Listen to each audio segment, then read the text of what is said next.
उससे भी पहले जो है ना हम पहले ये समझ लेते हैं थोड़ा सा एक पॉइंट, और उसके बाद हम आज का लेसन शुरू करेंगे।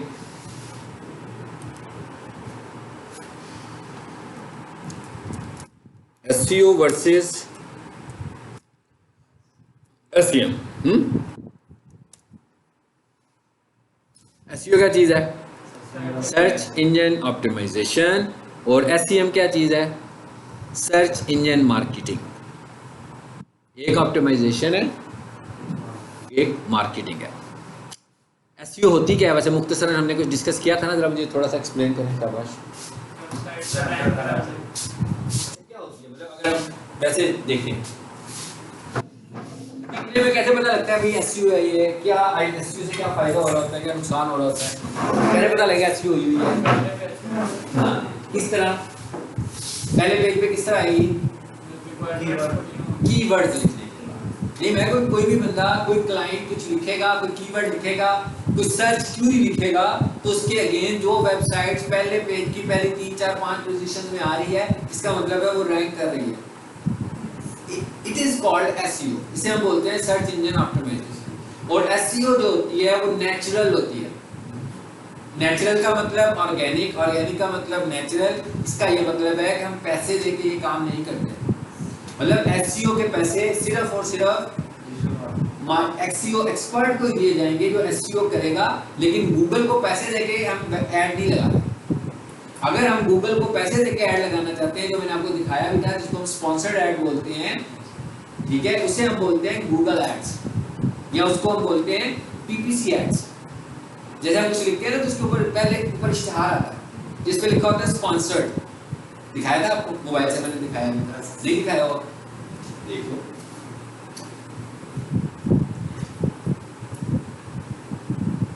यहाँ पर आकर मैं लिखता हूँ, की टर्म लिखता हूँ। आप जिनका नेट चल रहा है वो भी लिख सकते हैं। मैं जो लिख रहा हूँ आप भी वही लिख लेना। Carpet washing services.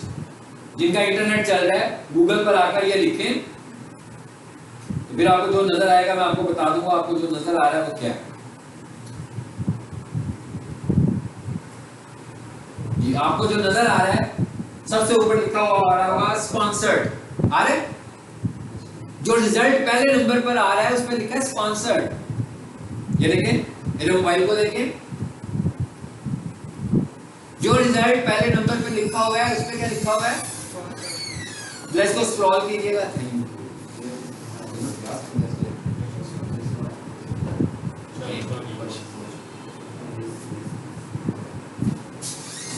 अब जरा थोड़ी सी साइंस समझनी है आपने। हाँ, सबसे ऊपर एक ऐड आ रहा है, तो अब ये देखिए, इसमें जब गूगल है ना, जो जैसे फेसबुक है, फेसबुक पे जो स्टार होता है उसपे क्या लिखा होता है? स्पॉन्सर्ड। सिर्फ स्पॉन्सर्ड ही लिखा होता है। मगर गूगल के ऊपर जो स्टार आता है ना, उसपे कभी स्पॉन्सर्ड लिखा होगा, कभी ऐड लिखा होगा, कभी प्रमोशन लिखा होगा, कभी एडवर्टीजमेंट भी लिखा होगा। यानी कि बहुत सारी टर्म्स हैं जो वो रोटेट करता है इसके लिए। यानी इन सारी टर्म्स का मतलब क्या है? ऐड। जरा नीचे आए, जरा देखते हैं आगे कौन सा ऐड आ रहा है। दूसरे नंबर पर क्लीनिंग आ रही है जी। हाँ जी, अभी ये बताता हूँ मैं। अब देखते हैं, मैं ये बताने के लिए तो दिखा रहा हूँ। देखो आप इसको ना। अच्छा, तीसरे नंबर पर एक ऐड देख रहे हो, वो मेरे क्लाइंट का ऐड आ रहा है। अब ये जो क्लाइंट का ऐड है ये पहले नंबर पर नहीं आ रहा, ये तीसरे पर आ रहा है। क्यों आ रहा है? उसका बजट कम है। और बजट कम है का मतलब क्या? मिसाल के तौर पर उसने बजट रखा अपने ऐड का 500 रुपया, तो हमने जब ऐड चलाया तो पता लगा इसका जो कंपटीटर है ना, वो उसने तो काफी ज्यादा बिड लगाई हुई है। ठीक है, ये मैं आपको बिड क्या होती है गूगल ऐड में बताऊंगा। तो काफी ज्यादा बिड लगाई है। जब उसने ज्यादा बिड लगाई इसका मतलब क्या होगा? ऊपर आ जाएगा। जिसे कम बिड लगाई वो नीचे आएगा। मिसाल के तौर पर मैं कहता हूँ पैसे ऑलरेडी कम है तो कोई बात नहीं, तीसरे नंबर पर भी ऐड आ जाए तो कोई बात नहीं, लेकिन उसका पर क्लिक इतना महंगा नहीं होना चाहिए। तो हमने 80 रुपए की बजाय क्या किया, पहले जो पहले नंबर पर आ रहा है ना, फॉर एग्जांपल समझे उसकी बिड 100 रुपए की है पर क्लिक, तो हमने क्या किया, उसको कम कर दिया, करवा दिया, और हमने कहा भाई हमारी जो बिड है ना वो 60 रुपए हो। तो जब हमारी बिड 60 हुई तो नीचे चली गई। अच्छा, अब ये तो एक बात हो गई। और नीचे आए, अब आप देखते रहे नीचे चीजें क्या नजर आ रही हैं आपको। अब आपने ना डिजिटल मार्केटर के पॉइंट ऑफ व्यू से समझना है। दूसरे नंबर पर क्या चीज आ रही है? Places, business. कभी बिजनेस लिखा होता है, कभी प्लेस लिखा होता है। अब बिजनेस आ रही है, ये बिजनेस प्रोफाइल। जिन्होंने अपनी बिजनेस प्रोफाइल बनाई हुई है वो यहाँ आ रहे हैं, मगर पहले 3 नंबर पर वो आ रहे हैं जो ऑप्टिमाइज्ड है। पहले 3 नंबर पे कौन आ रहे हैं? जिनकी ऑप्टिमाइजेशन अच्छी हुई है, जिन्हें रैंक कराया हुआ हमने। और अगर हम उन 3 के बाद देखें तो क्या लिखा हुआ है? 3 के बाद लिखा हुआ है मोर। इसका क्या मतलब हुआ कि जो बाकी के लोग हैं नहीं आ रहे वो मोर में, तो कोई भी बहुत ही कम ऑप्शन है कि बंदा मोर पे जाएगा। जिसने भी क्लिक करना होगा, कोई बाई करना होगा, कोई इन्फॉर्मेशन लेनी होगी, वो पहले 3 में से किसी पे ले लेगा। तो अब इसकी हायरार्की हमें क्या समझ में आई? तरतीब क्या है इसकी? तो पहले नंबर पर ऐड है, दूसरे नंबर पर प्रोफाइल है, अब नीचे है। तीसरे नंबर पर एक ऐड किसका आ रहा है? देखिए तीसरी कैटेगरी क्या है? OLX का ऐड लगा हुआ है। OLX वाले मतलब डायरेक्टली तो कोई क्लिनिक नहीं ना करते हैं, लोगों ने ऐड लगाए होंगे ना अपने। OLX ऊपर इसलिए आता है कि इस पे फ्रीक्वेंटली एड्स लगते हैं। हाँ, फ्रीक्वेंटली ऐड लगते हैं ना, मतलब किसी जगह पर फ्रीक्वेंट देखें, कोई वीडियो वायरल कैसे होती है? बहुत सारे लोग देखते हैं तभी वायरल होती है ना, उसकी एसईओ करने की जरूरत तो नहीं पड़ेगी। जैसे आपका मैट्रिक का रिजल्ट आता है, एक ही दिन में कितने लोग देख रहे होते हैं, उसकी एसईओ करने की जरूरत है हमें? वो तो खुद ही रैंक कर जाएगी, क्योंकि असल में एसईओ करके हम ट्रैफिक ही तो ला रहे हैं। तो जहां नेचुरली खुद ही ट्रैफिक आ रही है उसे एसईओ करने की क्या जरूरत है? तो OLX तो खुद ही हो रहा है कि भाई यार, मतलब इस वक्त मेरे बोलते बोलते कितने लोग OLX खोल के बैठे होंगे और उन्होंने अपने एड्स लगा दिए होंगे।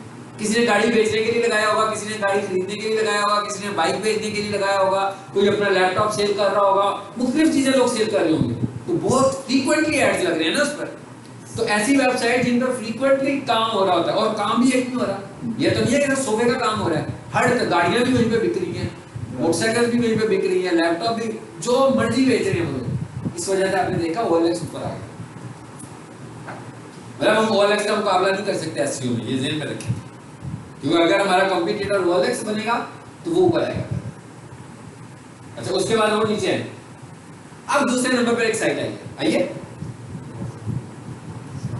क्या लिखा हुआ है? सॉफ्ट पिक है। ये है एसईओ, ये एसईओ है, ये एसईओ की वजह से। अब आपको तरतीब पता लगी? तरतीब क्या है? सबसे ऊपर गूगल ऐड आता है। गूगल ऐड का एसईओ से कुछ लेना देना नहीं है। गूगल ऐड डिजिटल मार्केटिंग की एक और स्ट्रेटेजी है। एसईओ गूगल मार्केटिंग की एक और स्ट्रेटेजी है। बिजनेस प्रोफाइल गूगल मार्केटिंग की, डिजिटल मार्केटिंग की एक और स्ट्रेटेजी है। यानी ये बेसिकली 3 अलग-अलग स्ट्रेटेजीज हैं। तो अब हमें तरतीब क्या समझ में आ रही है कि जब कोई भी बंदा डिजिटल मार्केटिंग गूगल पे करता है, अब आप लोगों ने बताना है सबसे पहले क्या आता है? सबसे पहले ऐड आती है। कौन सी ऐड? इसको हम PPC ऐड या गूगल ऐड, यानी ये फेसबुक ऐड नहीं है। ये नहीं समझना ये फेसबुक ऐड है। फेसबुक ऐड फेसबुक पर है, फेसबुक ऐड इंस्टा पे है, फेसबुक ऐड गूगल पे नहीं है, गूगल ऐड फेसबुक पे नहीं। गूगल का अलग प्लेटफॉर्म है, सोशल मीडिया का अलग प्लेटफॉर्म। अच्छा, पहले नंबर पर क्या है जी? दूसरे नंबर पर प्रोफाइल, ये तरतीब है, इसको बोलते हैं, ये हायरार्की है इसकी। और तीसरे नंबर पर है एसईओ। एक टाइम होता था जब गूगल ऐड लोग अच्छा नहीं समझते थे, मतलब एक टाइम था, आप समझ लो कि 2000 में जब गूगल ऐड थे ना, तो लोग कहते थे यार ये जो गूगल ऐड है इसको छोड़ दो, यानी लोग उस पर क्लिक ही नहीं करते थे। वो समझते थे कि कोई ऐसी चीज है जो हमारे लिए सही नहीं है, स्कैम है कुछ। एड स्कैम ही समझते, एड्स को हम स्कैम समझते हैं ना, कि भाई ये ऐड वाली वेबसाइट है, ये तो मेरे वेबसाइट मेरे कंप्यूटर को खराब कर सकती है। तो उस वक्त का ये कॉन्सेप्ट है। और उस वक्त जो एड्स होते थे ना, उसका गूगल ऐड का नाम गूगल ऐड भी नहीं था, उस वक्त गूगल ऐड का नाम होता था गूगल एडवर्ड। अब गूगल एडवर्ड के नाम की कोई चीज नहीं है, अब गूगल एड्स है, यानी गूगल एडवर्ड को उन्होंने रिप्लेस कर दिया किस चीज के साथ? गूगल एड्स के साथ। लेकिन गूगल ऐड में एक मसला भी तो है ना, कौन सा मसला है? ये कब तक ऊपर रहेगा? तो मैंने 1000 रुपया लगाया था आज का, सपोज कर लेते हैं अभी 100 रुपये का क्लिक था, 10 क्लिक हुए बस। अब तो नहीं आएगा गूगल ऐड। गूगल ऐड तो अब उसका आएगा जिसका बजट अभी चल रहा हो। यानी इसका मतलब क्या है कि ये बड़ी सही इन्वेस्टमेंट है। ये जो बंदा रन टाइम पर इन्वेस्टमेंट कर सकता है उसी वही ऐड चलाएगा ना। मतलब अगर एक बंदे का ऐड ऊपर नजर आने लगा हुआ परमानेंटली, तो इसका मतलब क्या है? वो इन्वेस्ट कर रहा है, मुसलसल इन्वेस्ट करने लगा हुआ है। अगर फॉर एग्जांपल मेरा बजट था 5000, दोपहर में मेरा बजट खत्म हो गया, इसका मतलब क्या हुआ, दोपहर के बाद मेरा गूगल ऐड तो नहीं चलेगा। सपोज करते हैं सारों का ही बजट खत्म हो गया, इसका मतलब क्या हुआ, एक तरतीब में से एक चीज माइनस हो गई, अब ऊपर प्लेसेस आ गए। जब प्लेसेस और वेबसाइट रह जाएंगी तो सम टाइम ऊपर वेबसाइट भी चली जाती है कभी कभी, ठीक है।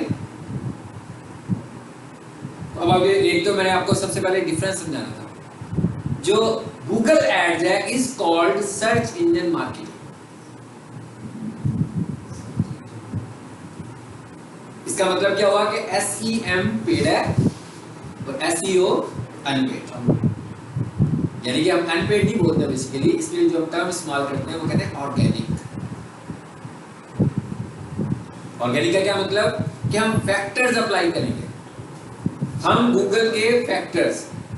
अब जो एक टर्म और होती है, जो टर्म्स की थोड़ा सा टर्म्स की बात करें, एक टर्म होती है गूगल सिस्टम और एक है गूगल सिग्नल्स।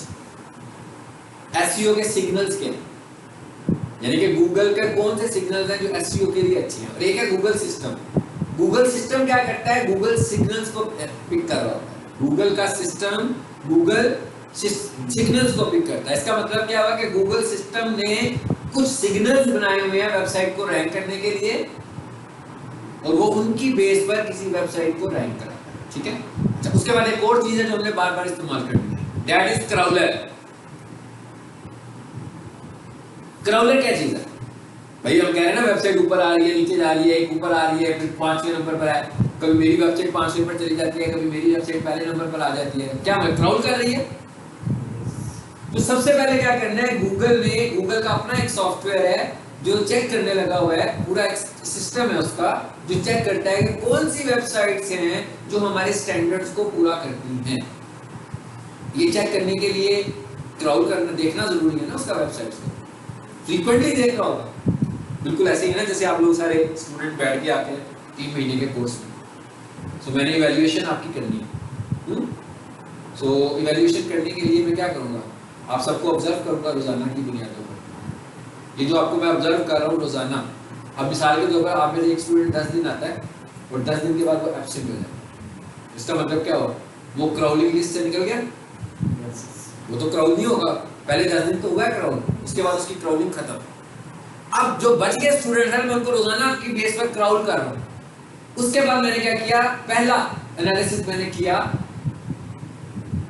40 दिनों के बाद, और 40 दिनों के बाद मैंने एनालिसिस किया, मैंने क्या किया, रैंकिंग कर दी स्टूडेंट्स की। मैंने कहा भाई ये पहले नंबर पर है, वो दूसरे नंबर पर है, आप तीसरे पर हो, वो चौथे पर है, 10 टॉप स्टूडेंट्स बन गए। उसके बाद मैंने दूसरी रैंकिंग, अब ये इट इज कॉल्ड इंडेक्सिंग, लेकिन ये किस बेस पर हुई, गुड, ये किस बेस पर हुई, क्राउलिंग की बेस पर हुई। अगर जो एक स्टूडेंट गायब हो गया बीच में से, वो तो क्राउल लिस्ट में ही नहीं था, इसका मतलब क्या हुआ, वो तो इंडेक्स भी नहीं हो सकता। फिर अगली इंडेक्सिंग जब हमने की, अगली दफा जब हमने इंडेक्सिंग की, तो वो हमने की 65 दिनों के बाद। उस 65 दिनों में से क्या हुआ कि वो जो 10वें नंबर का एक स्टूडेंट था ना, वो भी गायब हो गया। इसका मतलब हुआ जब हमने अगला इंडेक्स बनाया तो वो पहले ही 10वें नंबर पर था, वो भी अब लिस्ट में नहीं आ रहा, लेकिन बाकी की नंबरिंग चेंज हुई, शफल हुआ। जो नंबर चौथे पर था ना, वो अपनी एफिशिएंसी की वजह से हो सकता है पहले नंबर पर आ गया हो। जो 7वें नंबर था वो अपनी एफिशिएंसी की वजह से दूसरे नंबर पर आ गया हो। ये एफिशिएंसी क्या है, एफिशिएंसी है, क्या चीज है एफिशिएंसी, मेरे स्टैंडर्ड्स जो आप पूरे कर रहे हैं, जो मैंने आपको रैंक करने के लिए स्टैंडर्ड्स बनाए थे। आप अगर स्टूडेंट हैं तो हमने कहा होगा कि भाई आपकी अटेंडेंस अच्छी होनी चाहिए, आप इन टाइम क्लास पर आ रहे हो, आपसे मैंने कोई क्विज लिया अच्छे तरीके से आपने देना, मे भी मैंने कोई एग्जाम बीच में लिया वो अच्छा देना है, मतलब जितने भी मैंने स्टैंडर्ड्स बनाए थे आप सबको जो फॉलो कर रहा था वो ऊपर आ गया, जो उससे कम कर रहा था वो दूसरे नंबर पर चला गया, जो उससे कम कर रहा था वो तीसरे नंबर पर चला गया। अब समझ में आ गई है एसईओ कैसे, इट इज एसईओ। यानी एसईओ करने से पहले क्या करता है गूगल, क्राउल करता है। अब क्राउल किसको नहीं करेगा वो, जैसे मैंने कहा ना कि एक स्टूडेंट गायब हो गया, एक स्टूडेंट ऐसा भी हो सकता है जो इधर आकर पीछे बैठ जाता हो और अपनी कुर्सी इधर मोड़ के गेम्स खेलना शुरू कर देता हो, उसे भी मैं क्राउल नहीं करूंगा, छोड़ दूंगा ना उसे, उसके अंदर इंटरेस्ट ही नहीं है पढ़ने में। इसी तरह गूगल ऐसी वेबसाइट्स को क्राउल नहीं करेगा। सबसे मोटी बात है कि गूगल ऐसी वेबसाइट्स को क्राउल नहीं करेगा जिनका कंटेंट डुप्लीकेट हो। इसका क्या मतलब है? इसका मतलब है कि भाई किसी की अच्छी सी वेबसाइट देखी, अपनी वेबसाइट बनाते हुए सारे वहाँ से पैराग्राफ पकड़ के कॉपी करके अपनी वेबसाइट पे लाना शुरू करेंगे, डुप्लीकेट होगी। तो वो कहेगा मैं इसे क्राउड नहीं करूँगा, ये तो आपकी डुप्लीकेट वेबसाइट है। तो जब क्राउड ही नहीं करेगा तो इंडेक्स कैसे होगी? अच्छा, चैट जीपीटी को भी जरा थोड़ा सा सुन ले। चैट जीपीटी क्या है? अभी मैंने थोड़ी देर पहले एक टर्म बोली थी ना, ऑटो जनरेटेड।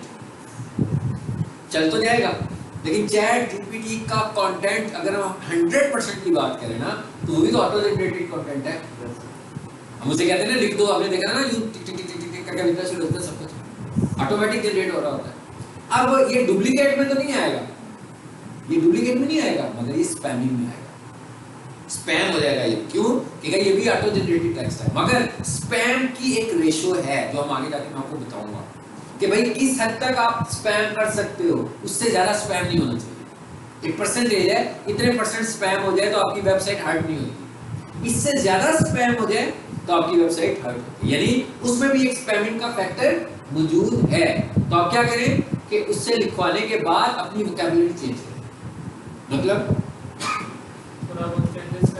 जो वो लिखे ना उसका कोई ना कोई सेंटेंस, किसी का एंड चेंज करें, किसी का स्टार्ट चेंज करें, किसी के वर्ड्स को सिनोनिम्स के साथ चेंज कर दें, अपने वर्ड्स उसमें ऐड कर दें, ताकि वो auto generated text as a auto generated text pick ना हो। क्योंकि इसको गूगल को ऑटो जनरेटेड टेक्स्ट के तौर पर पिक करने के लिए बड़ी एफर्ट करनी पड़ेगी ना, मतलब इस तरह की चीज को पिक करना इतना आसान तो नहीं है, इसलिए उनके अपने बहुत सारे सिस्टम है। जब तक वो सारे सिस्टम उस पर अप्लाई नहीं होंगे उस वक्त तक वो उसको, यानी स्पैमिंग को इतनी आसानी से पिक नहीं किया जाता। डुप्लीकेट कंटेंट को तो बहुत आसानी से पिक किया जाता है। अभी आपको मैं 2-3 वेबसाइट्स बताऊंगा, डुबी चेकर लिखें, गूगल पे जाकर घर में जाकर लिखिएगा डुबी चेकर, वहां जाकर अपनी वेबसाइट दें, वो बताएगा कि इसमें कितना डुप्लीकेट कंटेंट। ठीक हो गया? चलिए, मैंने आपको कुछ बेसिक बातें बताई हैं पहले, अब जरा आते हैं एक स्लाइड पर। ये स्लाइड मैं आप लोगों से शेयर भी करूंगा, बल्कि मेरा ख्याल किया मैंने कोई शेयर किया ग्रुप में स्लाइड शेयर, किया भी नहीं की, कीवर्ड रिसर्च के वजह से। अच्छा, सबसे पहले हमारा जो टॉपिक है ना, that is a keyword research. Keyword का तो पता लग गया आपको क्या है ना? क्या है कीवर्ड? मैंने नहीं पढ़ाया वैसे, क्या है general, as a general keyword क्या चीज़ है? ये तो आप ज़्यादा बातें बता रहे हो, इससे कम बताओ सर, है क्या? मतलब जनरल है, जनरल बात बताएं अभी। एज ए जनरल कीवर्ड क्या है? Search query. मैं एज ए जनरल अगर हम बात करें कीवर्ड क्या चीज़ है, तो कीवर्ड एक सर्च क्यूरी है जो यूज़र लिखता है। जो यूज़र लिख रहा है वो डिजिटल मार्केटर नहीं है, वो तो डिजिटल मार्केटर नहीं है ना, तो उसके नज़दीक तो भाई वो कोई चीज़ उसको चाहिए, कुछ चाहिए उसको, कोई चीज़ उसे दरकार है, वो गूगल पर आया, वहाँ आकर उसने टाइप कर दिया, तो ये क्या चीज़ है? एक सर्च क्यूरी है। तो सर्च क्यूरी से मिलकर क्या चीज़ बनती है? कीवर्ड्स बनते हैं।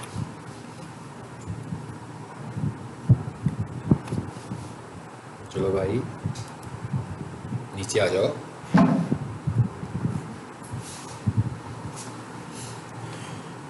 ये बहुत बड़ी स्लाइड है, परेशान नहीं होना, इसमें हमने कुछ याद नहीं करना, इसके अंदर से सिर्फ हमने कॉन्सेप्ट्स लेने हैं, बस आपने सिर्फ कॉन्सेप्ट अंडरस्टैंड करने हैं। ये स्लाइड का मतलब ये नहीं कि इसके 10 पेजेस हैं तो शायद आपने कोई घर जाके इसको लर्न करना है, बिल्कुल लर्न नहीं करना। सिर्फ मैं इसके अंदर जो जो बातें बताऊंगा आपने समझनी है और उन की पॉइंट्स को इसके अंदर से रिवाइज करना है सिर्फ, ठीक है? किधर गया भाई? गलत जगह पे आ गया। एंड से मैं शुरू कर रहा हूँ, स्टार्ट से शुरू करने की बजाय ना यहां से शुरू कर रहे हैं। अब ये तो हमें पता लगे कीवर्ड। रिसर्च का क्या मतलब होता है? किसी भी चीज को ढूंढना। आप कुछ भी करना चाहते हैं तो सबसे पहले रिसर्च ही करते हैं, है ना? कोई भी काम करना हो रिसर्च करते हैं ना, कुछ भी करना हो कि भाई इवन आपने कॉलेज आना है ना, तो सबसे पहले आप रिसर्च करेंगे कपड़े कौन से पहन कर जाएं, हाँ करेंगे ना? यानी कोई भी काम करने के लिए आप एक छोटी मोटी रिसर्च लाजमी करते हैं कि आज क्या करना है, किस तरह करना है, किस में से क्या सिलेक्ट करें। तो इसका मतलब क्या हुआ कि हम जब वेबसाइट बना रहे हैं, और याद रखें कि वेबसाइट का पहला फेज कीवर्ड रिसर्च है। वेबसाइट का पहला फेज कीवर्ड रिसर्च है। यानी आपने एक वेबसाइट ऑप्टिमाइज करनी है, मतलब वेबसाइट की एसईओ करने की बात कर रहा हूँ, वेबसाइट बनाने की बात नहीं कर रहा, वेबसाइट ऑप्टिमाइज करने की बात कर रहा हूँ कि पहला फेज क्या है? कीवर्ड रिसर्च है। क्योंकि आपने जब किसी वेबसाइट को रैंक करना है तो वो कीवर्ड की बेस पे रैंक करना है। ऐसा नहीं हो सकता कि मैं सारे फैक्टर्स अप्लाई कर दूं और 10 में अगर 100 फैक्टर्स हों तो 100 फैक्टर पर जाकर मैं कहूँ भाई चलो कीवर्ड की भी बात कर लेते हैं। नहीं, पहला फैक्टर आपका कीवर्ड होना चाहिए सबसे पहला, ठीक है।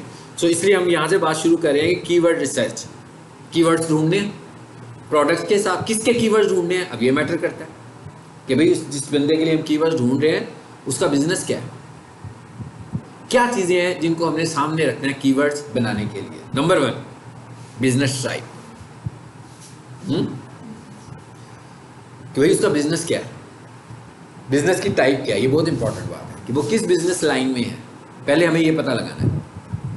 मतलब मैंने जब किसी की एसईओ करनी हो तो एक एजुकेशनल इंस्टीट्यूट हो और एक इंडस्ट्रियल इक्विपमेंट सेल करता हो, जैसे आप लेदर करते हो, तो आपको क्या लगता है कि तीनों की स्ट्रेटेजी एक जैसी होगी? बिल्कुल नहीं होगी, तीनों की स्ट्रेटेजी डिफरेंट होगी। तो इसका मतलब क्या होगा, मुझे पहले ये जानना ज़रूरी है। अभी आप बैठ के मैं एक बंदे से कॉल कर रहा था, वो भी मुझे यही कहता है कि लेदर के मैं शूज़ सेल करता हूँ, ऑनलाइन सेल करता हूँ, मुझे उसकी एसईओ करवानी है। तो उसके लिए भी मुझे पहले रिसर्च करनी पड़ेगी ना, क्या चीज़ है वो।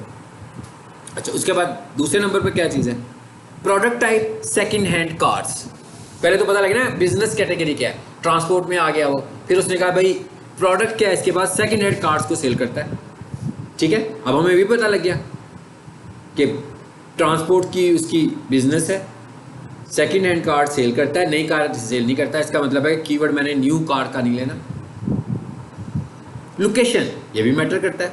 अब मिसाल के तौर पर मैं गाड़ी खरीदना चाहता हूँ, मैं ओएलएक्स पे गया, एक गाड़ी मुझे बहुत ही सस्ती नज़र आ रही है, लेकिन जब मैंने देखा तो वो गाड़ी कहाँ थी, फैसलाबाद में थी।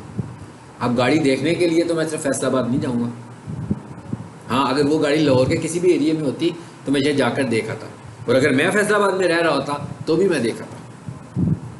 तो इसका मतलब क्या हुआ कि एसईओ करने के लिए लोकेशन भी मैटर करेगी। तीसरे नंबर पर वेबसाइट कौन सी है, अभी मैं उसकी वेबसाइट खोल कर देखूँगा। और उसके बाद ये 4 चीज़ें हैं जो जानने के बाद मैंने कीवर्ड रिसर्च शुरू करनी है।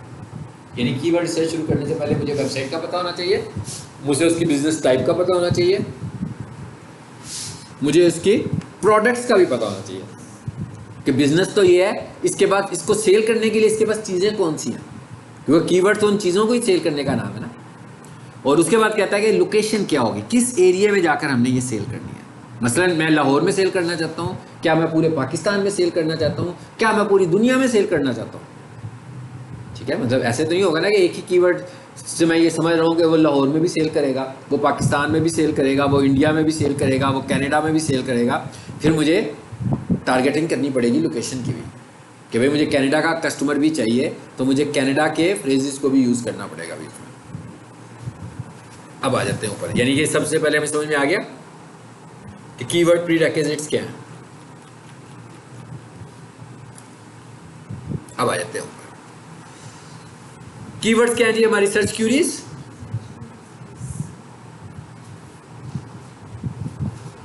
अब हमारे पास ना 2 तरह के कीवर्ड्स हैं। Number 1 short tail keywords that are made up of 3 words और लेस, यानी कि ऐसे कीवर्ड्स जो 3 या 3 से कम वर्ड्स पे मिलकर बनते हैं, उन्हें हम बोलते हैं शॉर्ट कीवर्ड्स। मिसाल के तौर पर मेरे पास एक एजुकेशनल क्लाइंट है जो एंट्री टेस्ट की प्रिपरेशन करवाता है, और उनका एक कीवर्ड है MD कैट प्रिपरेशन। 2 वर्ड्स हैं, मैंने कहा 2 वर्ड्स हैं, तो इसका मतलब क्या हुआ कि शॉर्ट कीवर्ड हो गया। अब फॉर एग्जांपल एक कीवर्ड और भी है, और वो क्या है, वो है online MD cat preparation in Lahore. बड़ा हो गया। अब ये कौन सा कीवर्ड है, लॉन्ग कीवर्ड हो गया। यानी 2 कीवर्ड्स की टाइप है, एक शॉर्ट और एक लॉन्ग। 3 वर्ड से तक होगा तो मैं इसको शॉर्ट में लूँगा, इससे बड़ा होगा तो मैं इसको लॉन्ग में लूँगा। अच्छा, अब जरा थोड़ी सी और चीज़ भी सोचते हैं। कीवर्ड से पहले हमें एक चीज़ और भी पता होना चाहिए, एक सर्च वॉल्यूम, एक रिजल्ट्स कीवर्ड के, एक उस कीवर्ड का सर्च वॉल्यूम, एक उस कीवर्ड के रिजल्ट्स, और तीसरे नंबर पर कंपटीशन। मतलब मैं लिखता हूं MD कैट प्रिपरेशन, गूगल पे रिजल्ट्स आ जाते हैं, आते हैं ना। अब मुझे ये देख रहे हैं कि ये जो रिजल्ट्स हैं ये तो आ रहे हैं, लेकिन मैंने गूगल से पूछूंगा कि भाई इसकी सर्चेस कितनी होती हैं, वो तो रिजल्ट्स हैं, रिजल्ट्स हैं उतनी वेबसाइट्स हैं, है ना। लेकिन मैंने गूगल से ये पूछना है कि मुझे ये बताओ कि भाई ये वाली जो टर्म है इसको लोग कितने सर्च कर रहे हैं, और उसके बाद मैंने ये भी पूछना है गूगल से कि ये जो वर्ड है इसके ऊपर कंपटीशन कितना है।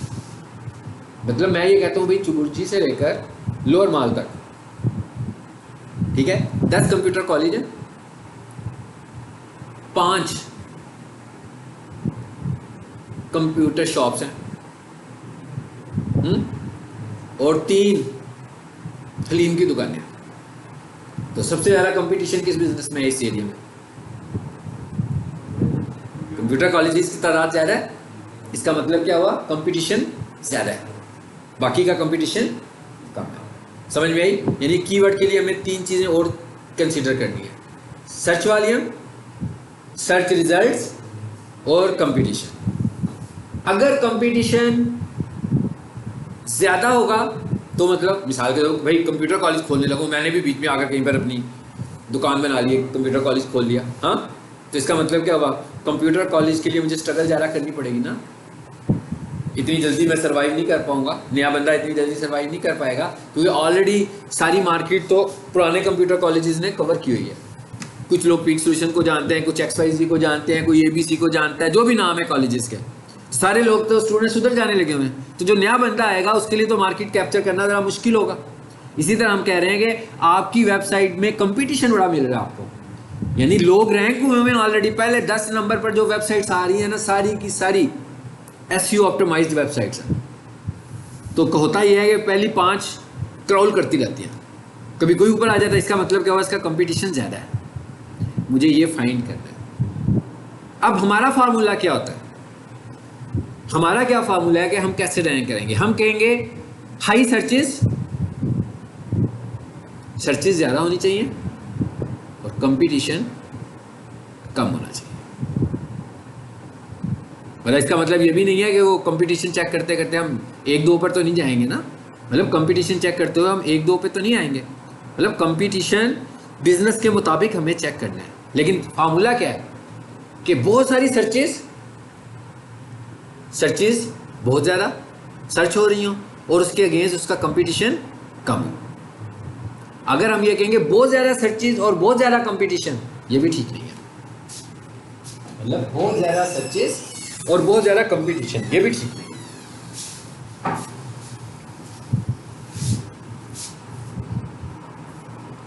हाई सर्चेस और लो कंपटीशन, ये आपको मैंने फार्मूला बताया।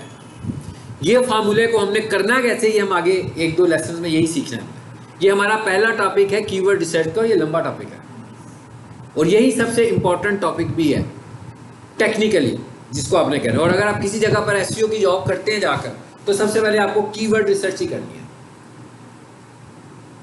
भाई कीवर्ड्स बनाएंगे तो फिर ही आगे काम शुरू होगा ना, पहला काम आपको कीवर्ड रिसर्च करनी है। अच्छा, अब हम ये कह रहे हैं short tail keywords, long tail keywords. अब आप जनरल मुझे बताएं कि long tail, short tail keyword लिखा मैंने MD-CAT प्रिपरेशन, और लॉन्ग टेल कीवर्ड मैंने लिखा online MD-CAT preparation in Lahore. आपको क्या लगता है कि मोस्ट टारगेटेड शॉर्ट टेल था कि लॉन्ग टेल था? लॉन्ग टेल था। मगर जब मैंने लिखा MD-CAT प्रिपरेशन इन लाहौर, तो इसका मतलब क्या हुआ? बहुत टारगेटेड है, मगर है कहाँ पर? घूम फिर कहाँ पर है? सिर्फ लाहौर में ही घूम रहा है, किसी और जगह पे नहीं जा रहा। सो इसका मतलब क्या हुआ कि ये टारगेटेड तो बहुत है, मतलब, लेकिन इस मतलब ये कह सकते हैं कि इस पर कन्वर्जन तो बहुत अच्छी है, लेकिन इस पर ट्रैफिक कम है मगर कन्वर्जन एक्स्ट्रा ऑर्डिनरी ज़्यादा है। लेकिन जो MD-CAT प्रिपरेशन है उस पर ट्रैफिक ज़्यादा है और कन्वर्जन कम है। एक अच्छी SEO प्रैक्टिस क्या होती है कि हम पहले लॉन्ग टेल कीवर्ड्स को टारगेट करते हैं। मिसाल के तौर पर मैंने लिखा online MD-CAT preparation in Lahore, कर दिया, जल्दी टारगेट हो जाएगा। अब इस लॉन्ग टेल कीवर्ड में क्या शॉर्ट टेल कीवर्ड है?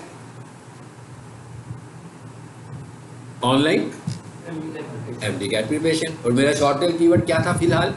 मतलब मोस्ट टाइम ऐसे भी होगा कि आपके लॉन्ग टेल कीवर्ड में आपका शॉर्ट टेल कीवर्ड भी आएगा, मगर लॉन्ग टेल कीवर्ड जल्दी रैंक कर जाएगा, शॉर्ट टेल कीवर्ड कंपटीशन की वजह से टाइम लेकर रैंक करेगा। समझ ली साइंस की? तो इसका मतलब जब हमने एसईओ करनी है तो हमने सबसे पहले किसको टारगेट करना है जी? लॉन्ग टेल कीवर्ड को। अच्छा, उसके बाद आगे देखें क्या है, शॉर्ट टर्म फ्रेश कीवर्ड्स। अब ये जो फ्रेश कीवर्ड्स का क्या मतलब है, जिसको हम आजकल के ज़माने में बोलते हैं ना ट्रेंडिंग, मतलब जो चीज़ ट्रेंडिंग हुई हुई है किसी एक खास फील्ड के अंदर, तो उसको हम बोल रहे हैं short term keyword, sorry fresh keywords. Fresh keyword का मतलब क्या है, तो थोड़ी देर के लिए एक बंदे ने मुझसे एसईओ करवाई, मगर वो शॉर्ट टर्म कीवर्ड के ऊपर करवाई, तो इसका मतलब क्या हुआ, वेबसाइट तो रैंक कर गई, लेकिन जैसे ही वो वाली कीवर्ड की लाइफ एक्सपायर हुई तो रिजल्ट्स आने भी बंद हो गए। समझ आ रही है ना बात क्या कर रहे हैं? सो उन्होंने कहा कि शॉर्ट टर्म फ्रेश कीवर्ड्स को भी देखना है, मगर इसके ऊपर रिलाई नहीं करना 100%, इनको भी यूज़ करना है कि भाई आजकल क्या चीज़ चल रही है। मुझे पता है कि ऐसी कोई चीज़ है जो शायद 4 माह चले या 6 माह चले, लेकिन 6 माह के बाद उसकी वर्थ कम हो जाएगी, तो इसका मतलब क्या हुआ कि ये थोड़े अरसे के लिए कीवर्ड्स हैं, उनको हमें यूज़ ज़रूर करना है, लेकिन सिर्फ वही कीवर्ड्स आपकी वेबसाइट पे होंगे, तो 6 महीनों के बाद तो आपकी वेबसाइट नीचे आ जाएगी, कीवर्ड से सर्च नहीं होगी। अच्छा, उसके बाद तीसरे नंबर पर क्या चीज़ है, लॉन्ग टर्म एवरग्रीन कीवर्ड्स। इसका क्या मतलब है, लाइफ टाइम कीवर्ड्स। जैसे मैं कहूँ ना एमडी कैट प्रिपरेशन, ये भी लाइफ टाइम कीवर्ड बनेगा। फिर मैं कहूँ MD CAT preparation in Lahore, ये भी लाइफ टाइम, इसलिए कि एमडी कैट प्रिपरेशन भी लोगों ने करनी है, लाहौर में भी करनी है और ऑनलाइन भी करनी है, लेकिन मैंने ट्रेंडिंग चेक करनी है क्योंकि ट्रेंडिंग आजकल चल रही है एजुकेशन में, तो उसको मैं अगर कीवर्ड के तौर पर लाऊंगा तो वो शॉर्ट टर्म के लिए होगा, मगर वो मेरा मेन, आप यूँ समझो, वो प्राइमरी कीवर्ड नहीं होगा। नीचे आ जाए।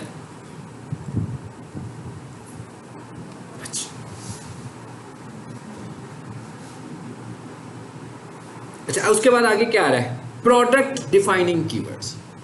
प्रोडक्ट डिफाइनिंग कीवर्ड्स का क्या मतलब है, मिसाल के तौर पर एक एसईओ है जो हम पीक सॉल्यूशंस की कर रहे हैं, एक एसईओ है जो मैं एक इंडस्ट्रियल इक्विपमेंट वाले की कर रहा हूँ जो मुख्तलिफ चीज़ें बेचता है, 5-6 चीज़ें हैं उसके पास, और एक एसईओ है जो मेरे पास ऑफिस सेंटर में एक शॉप है जो सारी मोबाइल एसेसरीज और स्मार्ट डिवाइसेस सेल करता है, बहुत सारी डिवाइसेस हैं, और ये आपको पता है इस तरह की डिवाइसेस ऑनलाइन सेल भी हो जाती हैं, ऑनलाइन सेल होती है ना, इनको ऐसी वेबसाइट को हम बोलते हैं ई कॉमर्स वेबसाइट, जैसे दराज के ऊपर जो कोई चीज़ सेल हो रही होती है।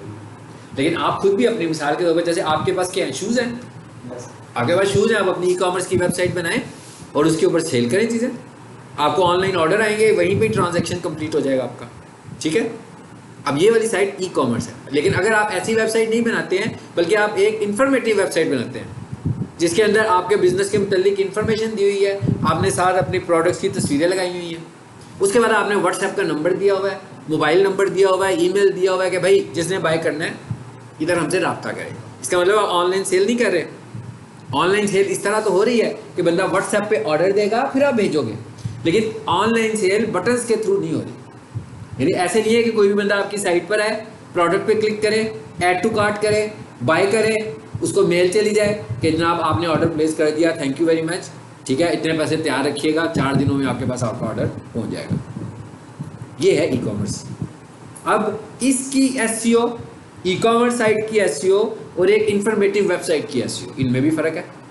मिसाल के तौर पर मैं कहता हूँ मेरे पास 20 प्रोडक्ट्स हैं, ठीक है, अब इसकी एसईओ के लिए क्या मैं 4 कॉमन कीवर्ड्स रख सकता हूँ? नहीं रख सकते। प्रोडक्ट्स 20 हैं भाई, मेरे पास माउस है, मेरे पास हार्ड डिस्क है, सपोज कर रहे हैं, ठीक है, मेरे पास रैम है। अब मैं प्रोडक्ट्स के नाम लेता जा रहा हूँ, हर प्रोडक्ट डिफरेंट है, इसका मतलब है इन सब की एसईओ स्टैंडर्ड एसईओ तो हो ही नहीं सकती। स्टैंडर्ड एसईओ में तो सिर्फ एक ही टर्म आ सकती है ना, कंप्यूटर एसेसरीज। इसका मतलब जो ई कॉमर्स वेबसाइट की एसईओ होती है that is different. E commerce website की एसईओ बिल्कुल मुख्तलिफ है, वो प्रोडक्ट बेस्ड एसईओ है। वो एसईओ कैसी है? प्रोडक्ट बेस्ड है, यानी कि प्रोडक्ट के ऊपर हमने उसकी एसईओ कर दिया, फिर तो सिंपल हो जाएगी ना, फिर तो सिंपल। एक प्रोडक्ट है, वो तो हम कह रहे हैं ना वेबसाइट है, पीक सॉल्यूशन के पास एक ही प्रोडक्ट है, एजुकेशन। कोई भी होगा उसने एजुकेशन की तरफ आना है। कमर्शियल वाला है, उसके पास सारी इक्विपमेंट उसकी है, लेकिन ये भी तो डिपेंड करता है ना, मतलब माउस मेरा मिल रहा है 1500 का आ जाएगा, 2000 का आ जाएगा, 3000 का आ जाएगा, 3 लाख रुपए का तो माउस होगा नहीं। अब वो जो प्रोडक्ट 3 लाख रुपए की है, 4 लाख रुपए की है, 5 लाख रुपए की है, कोई बंदा उसे ऑनलाइन तो बाय करेगा नहीं। वो तो बाय करने के लिए होगा मैं शोरूम पे जाऊंगा, मैं शॉप पे जाऊंगा, फिर ही खरीदूंगा। इतनी एक्सपेंसिव चीज़ तो नहीं खरीद सकता, लेकिन छोटी चीज़ें तो ले सकता है ना। सो उसने अपनी ई कॉमर्स वेबसाइट बनाई है छोटी चीज़ों को सेल करने के लिए, छोटी प्रोडक्ट्स को सेल करने के लिए ई कॉमर्स है, ई कॉमर्स वेबसाइट है। अब मैं ये कहता हूँ कि मेरा एक क्लाइंट है, उसके पास 200 प्रोडक्ट्स हैं। अब उसने जब एसईओ करवानी है अपनी प्रोडक्ट्स की, इसका मतलब क्या होगा? प्रोडक्ट एसईओ है, वेबसाइट एसईओ नहीं है। उसने मुझे कहा भाई मेरी 500 चीज़ें हैं, इन 500 चीज़ों में कोई भी बंदा सर्च करे तो मेरी प्रोडक्ट रैंक करे। तो इसका मतलब क्या हुआ कि मुझे तो हर प्रोडक्ट के अंदर जाकर उसकी अलग-अलग एसईओ करनी पड़ेगी। सो ये प्रोडक्ट एसईओ ई कॉमर्स के लिए होती है। समझ आ गई ये बात की? और जो दूसरी एसईओ है, जैसे कोई भी मुझे कहे कि जनाब मेरा बिजनेस है, कोई बंदा कहे जनाब हम लोग रेस्टोरेंट्स को सामान बेचते हैं, या हम लोग कोई क्लीनिंग सर्विसेज देते हैं, या हम लोग एजुकेशनल सर्विसेज देते हैं, तो वो हम तो डिसाइड कर लेंगे इसके 5 कीवर्ड, 7 कीवर्ड, 4 कीवर्ड, 8 कीवर्ड, जितने भी कीवर्ड्स होंगे डिसाइड कर लेंगे तो कौन से हैं। अब वो ये कह रहा है जी product defining keywords.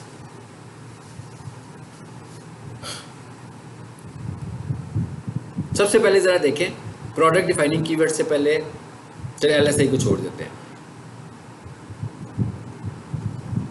These are keywords to explain and describe your product, यानी ऐसी कीवर्ड जो प्रोडक्ट को एक्सप्लेन कर रहे हैं उसको हम बोलते हैं प्रोडक्ट डिफाइनिंग कीवर्ड। इसका मतलब ये आम इंफॉर्मेटिव वेबसाइट में तो इसको हम इतना फोकस नहीं करेंगे, ठीक है। और नीचे है जरा, तीसरे नंबर पर कौन सा आ रहा है? ये कौन सा कीवर्ड होगा? शाबाश। Online MD CAT preparation in Lahore, ये है geo targeted. Best computer college near me, ये जियो लोकेशन टारगेट हो रही है ना। मतलब ऐसे कीवर्ड जिनमें आप लोकेशन को शामिल कर लेंगे उन्हें हम बोलेंगे जियो टारगेटेड कीवर्ड्स। समझ आई बात की? हम लिखते हैं राइस एक्सपोर्टर, एक बंदा कनाडा में बैठा हुआ है, ठीक है, वो लिखता है राइस एक्सपोर्टर इन पाकिस्तान। अभी उसने जियो टारगेट कर लिया पाकिस्तान को। अब उसको वो वेबसाइट्स नजर आएंगी जो पाकिस्तान में बैठकर राइस एक्सपोर्ट कर रहे होंगे। सो ये वाले कौन से कीवर्ड्स हैं? इनको हम बोलते हैं जियो टारगेटेड कीवर्ड्स, लोकेशन वाले। अच्छा, उसके बाद आगे आ जाते हैं। क्या लिखा हुआ है जिसमें? लो सर्च वॉल्यूम, लो कॉम्पिटिटिव रेट। लो कॉम्पिटिटिव रेट ये होगा ना, मतलब वो बंदा राइस एक्सपोर्टर को ढूंढने लगा हुआ है और वो भी पाकिस्तान के, इंडिया के राइस एक्सपोर्टर को नहीं ढूंढ रहा, दुबई के राइस एक्सपोर्टर को। इसका मतलब क्या होगा? कंपटीशन तो कम हो गया ना, बहुत ज़्यादा कंपटीशन नहीं होगा इसमें। स्पेसिफिक सर्च इंटेंट, ये भी हमें पता लग गया कि भाई उसकी इंटेंट भी सर्च है। एक एक्सपोर्टर ढूंढ रहा है, ऊपर से राइस वाला ढूंढ रहा है, ऊपर से पाकिस्तान में ढूंढ रहा है, तो उसकी इंटेंट लिमिटेड होगी ना। एक इंटेंट मतलब क्या है कि वो चाह क्या रहा है, वो करना क्या चाहता है। हाई कन्वर्जन रेट, इन सब चीज़ों के अपोजिट क्या होगा? उसका कन्वर्जन रेट बढ़ जाएगा, इसलिए कि वो पाकिस्तान से एक्सपोर्टर ढूंढने लगा होगा, तो जिनसे उसका राब्ता होगा उसको एक्सपोर्ट करवाना है वहाँ से, तो इसकी कन्वर्जन ज़्यादा हो जाएगी। लेकिन अगर वो लिखता ना राइस एक्सपोर्टर, बस इसकी कन्वर्जन कम होने के चांसेस हैं, क्योंकि हो सकता है कि उसे पाकिस्तान का एक्सपोर्टर चाहिए होता, मगर उससे जो लोग राब्ता करते हैं ना वो दुबई से कर लेते हैं, इंडिया से कर लेते हैं, या किसी दूसरे कंट्री से करते हैं, जिसका कन्वर्जन रेट कम होना था। इन्फॉर्मेशन तो आनी थी मगर कन्वर्जन रेट कम होना था। अच्छा जी, उसके बाद क्या कहता है? Critical for local business and delivery based business. कहता है उसके लिए कोई इतना खास नहीं होगा, क्रिटिकल है उनके लिए जिनका लोकल बिजनेस है। मिसाल के तौर पर जैसे मैं कह रहा हूँ लाहौर लिखने की जरूरत ही नहीं है। देखिए ना, मेरी लोकेशन जियो ने लाहौर की दिखाई हुई है ना, तो गूगल पता है ना आपको, लोकेशन खुद ही पिक कर लेता हूँ। तो मैं लिखूंगा सोफा कारपेट वॉशिंग सर्विसेज, मुझे इन लाहौर लिखने की जरूरत नहीं है, तो वो लाहौर की चीज़ें मुझे नजर आनी चाहिए, ठीक है। अलबत्ता नियर मी लिखूंगा जरूर, उससे मुझे फायदा होगा। अच्छा, उसके बाद आगे क्या आ रहा है? बस ये वाला आखिरी टॉपिक करेंगे आप। LSI keywords, as a keyword के मतलब भी पहले समझ लें। एक तो मैंने आपको शुरू में एक बात बताई कि आपका कंटेंट यूनिक होना चाहिए। कहा ना मैंने आपको कि आपकी वेबसाइट का कंटेंट यूनिक होना चाहिए, कॉपी नहीं होना चाहिए। कम से कम कंटेंट 500 to 600 वर्ड्स का होना चाहिए मिनिमम। वैसे ज़्यादा बेहतर होता है कि 800 तक हम लिखें। मैक्सिमम कंटेंट 1500 वर्ड्स का होना चाहिए। उसके बाद उसमें जो कीवर्ड की रेशियो है वो बिटवीन 1 to 3% होनी यानी अगर आपके कंटेंट में 100 वर्ड्स हैं तो गूगल कहता है या तो एक कीवर्ड या 3 कीवर्ड्स बस। इससे ज़्यादा कीवर्ड लिखेंगे तो इसका मतलब है आप कीवर्ड स्टफिंग कर रहे हैं, कीवर्ड को ओवर यूज़ करने लगे। और ओवर यूज़ करेंगे तो इसका मतलब क्या होगा, ओवर एफिशिएंट बनेंगे तो क्लास में भी नंबर नहीं मिलेंगे, तो गूगल भी नंबर नहीं देगा आपको। यानी इसका मतलब है कि वो कहेगा भाई ये तो मेरे फैक्टर्स पूरे नहीं कर रहा, नो करता जाएगा आपको। मतलब मैं अपनी तरफ से तो ये कह रहा हूँ कि भाई कीवर्ड ज़्यादा से ज़्यादा लिखता हूँ तो जल्दी जल्दी रैंक हो जाऊँगा, लेकिन मुझे स्टैंडर्ड उसी का फॉलो करना है। उसने मुझे कहा कि 3, उसने मुझे कहा कि 100 में 3, तो 100 में 3 ही रहेंगे। हाँ मैं ये कर सकता हूँ, उसने मुझे 3% तो कहा है ना, मैं 100 वर्ड्स को 200 कर लेता हूँ तो कीवर्ड की कैपेसिटी बढ़ जाएगी मेरे पास। मैं 200 को 300 वर्ड्स कर लेता हूँ, 300 को 500 कर लेता हूँ, 500 को 1000 कर लेता हूँ, 1000 को 1500 कर लेता हूँ, तो मेरे पास कैपेसिटी बढ़ जाएगी कीवर्ड्स की कैपेसिटी, क्योंकि परसेंटेज है वो 3% है। तो अगर आप 1500 का 3% निकालें कितना होता है, काफी सारे वर्ड्स आ गए ना। मैं कहा वर्ड्स की तादाद बढ़ गई ना। जब आपने 100 वर्ड्स लिखे थे तो उसमें सिर्फ 3 वर्ड्स थे, लेकिन जब आपने 1500 वर्ड्स लिखे, 1500 का 3% को कैलकुलेट में 45 होता है, लो जी 45 होता है। तो इसका मतलब क्या हुआ, 45 कीवर्ड्स। कितने सारे कीवर्ड्स की ऑप्शन मिल गई अब आपको। अब आप ज़्यादा कीवर्ड्स ऑप्टिमाइज कर सकते हैं एक पेज के ऊपर, लेकिन 1500 से ज़्यादा बड़ा कंटेंट नहीं लिखना है एक पेज के ऊपर, क्योंकि ऐसा भी कोई कंटेंट नहीं ना होना चाहिए। जैसे इस स्लाइड पे लिखा हुआ है 10 स्लाइड्स है ना, अगर इस पे लिखा होता 10,000 स्लाइड्स तो आपने वैसे ही देख के घबरा जाना था, ये क्या हो गया, हाँ इतना लंबा कंटेंट पढ़ना है हमने। तो आपकी वेबसाइट अगर बड़ी होगी तो लोग बोर ही होंगे ना उससे। देखें आपकी वेबसाइट का मैंने एक फार्मूला पहले भी बताया था कि कंटेंट भी छोटा, पैराग्राफ भी छोटे, सेंटेंसेस भी छोटे और आसान इंग्लिश, सिंपल। ये फार्मूला है एक अच्छे कंटेंट का, कि बहुत बड़ा कंटेंट 1500 वर्ड्स का, छोटे छोटे पैराग्राफ्स, छोटे छोटे सेंटेंसेस और इजी इंग्लिश। मतलब ऐसे नहीं करना, कोई कॉम्प्लेक्स इंग्लिश यूज़ नहीं करनी कि भाई आप किसी का इम्तिहान ले रहे हैं कि वो अपनी इंग्लिश टेस्ट करने लगा हुआ है यहाँ पर। अगर आप समझ रहे हैं कि क्योंकि मैंने अच्छी इंग्लिश लिखी तो शायद गूगल जल्दी से रैंक कर देगा कि मैं मुश्किल इंग्लिश लिख रहा हूँ, बिल्कुल नहीं। आपने ईजी इंग्लिश लिखनी है कि आम लोग जिस इंग्लिश को अंडरस्टैंड कर सकते हैं, आप उस इंग्लिश में अपनी बात कर रहे हैं, ठीक है। अच्छा, अब ये LSI कीवर्ड क्या है। अब यहाँ पर आकर हम फंस गए, वो कहता है भाई 3% बस, इससे ऊपर नहीं जा सकते। तो कहता है आपके पास एक अल्टरनेट है इसका, and that is LSI। LSI को आसान अल्फाज में हम कहते हैं थीमेटिक कीवर्ड, थीम। मतलब मेरे कीवर्ड का थीम, ऐसे अल्फाज जिनमें मेरे अल्फाज का थीम मौजूद हो।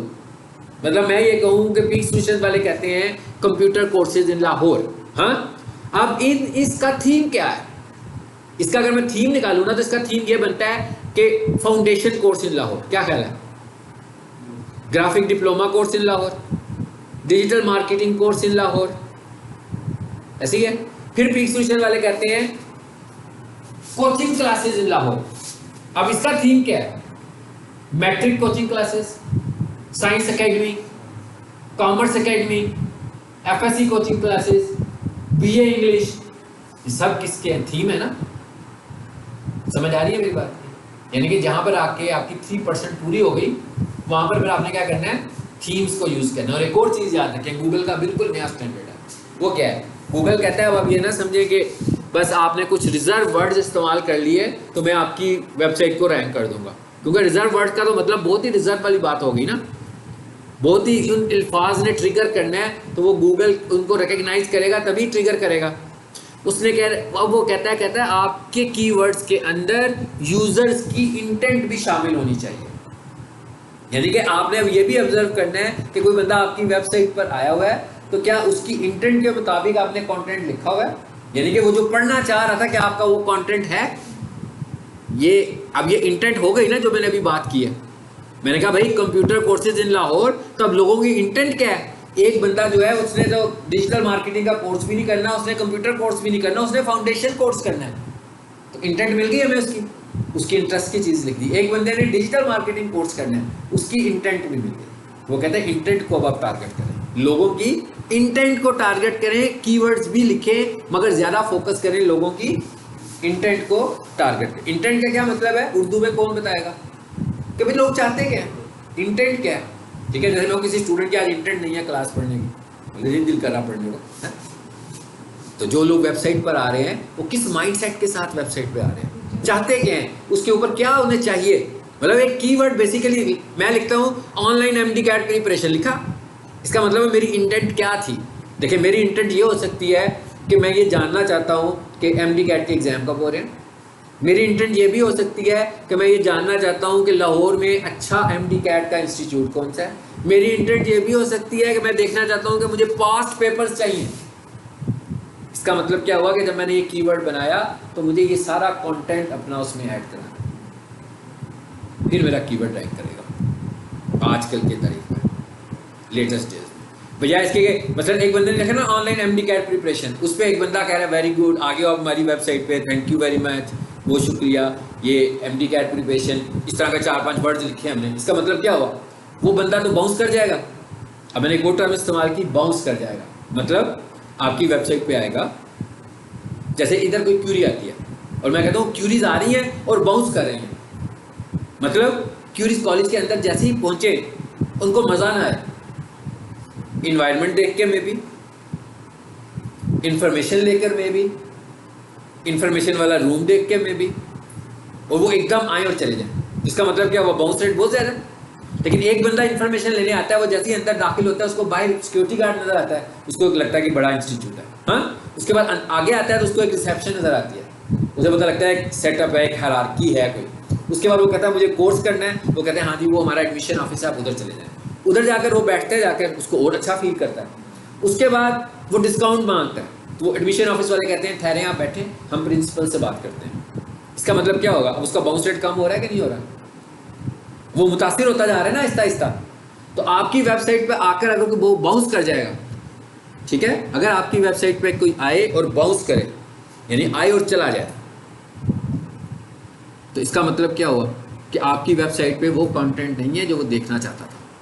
मतलब आप उसे घेर घार के तो ले आए ना। हम एसईओ में घेर के कैसे ला रहे हैं, हम एसईओ में किसी को कैसे घेर रहे हैं, शाबाश बताएं, कीवर्ड से, गुड।